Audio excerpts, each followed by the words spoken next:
I was proud to join my colleague from Texas in introducing the IVF Protection Act.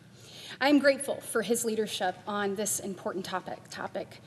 Look, as a mom, I know firsthand that there's no greater joy in this life than that of being a mother. IVF helps aspiring parents across our nation experience the miracle of life and start and grow a family.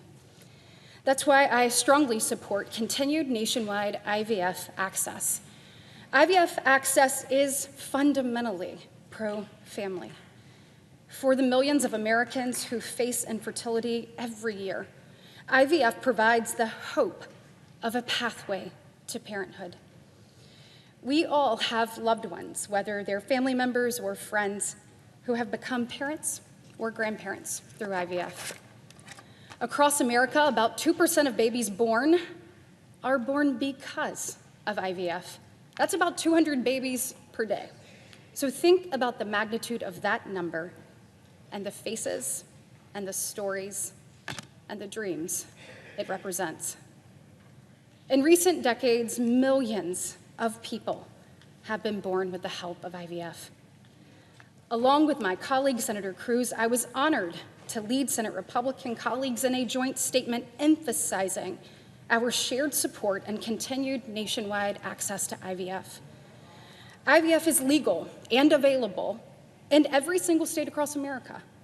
That includes my home state, where Governor Ivey and the Alabama legislature acted quickly and overwhelmingly earlier this year to protect IVF access for our state's families.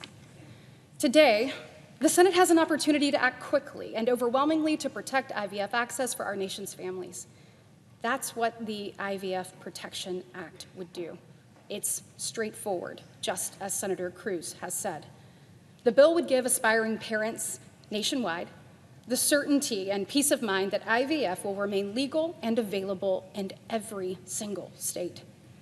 Now, I want to break this down as directly as possible. First, there is only one bill that would protect IVF access and not stray outside those parameters. That's our IVF Protection Act. There's only one bill that would protect IVF access while safeguarding religious liberties. That's our IVF Protection Act. And there's only one bill, protect IVF access, that could get 60 votes in the Senate, and once again, that's our IVF Protection Act. However, that's not the bill that Democrats are going to be putting on the floor this week. Sadly, they aren't interested in a bill to actually protect IVF access and figuring out how we could get that to become law.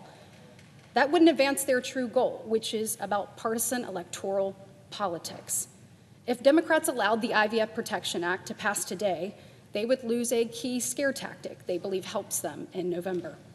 And that, ultimately, is what this is all about. They're in week 2 of their summer of scare tactics, and eventually they're going to transition into a fall of fear-mongering.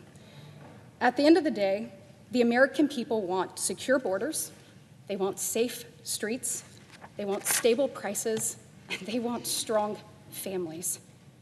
My colleagues across the aisle know that they can't sell the Biden administration's record on any of these topics.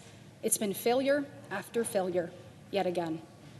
So instead, they have to rely on distorting and misrepresenting Republicans' positions on issues, including our support for IVF access. The bottom line is the American people deserve better, and there is no better path out there than our bill, the path of common ground solutions, not show votes or scare tactics.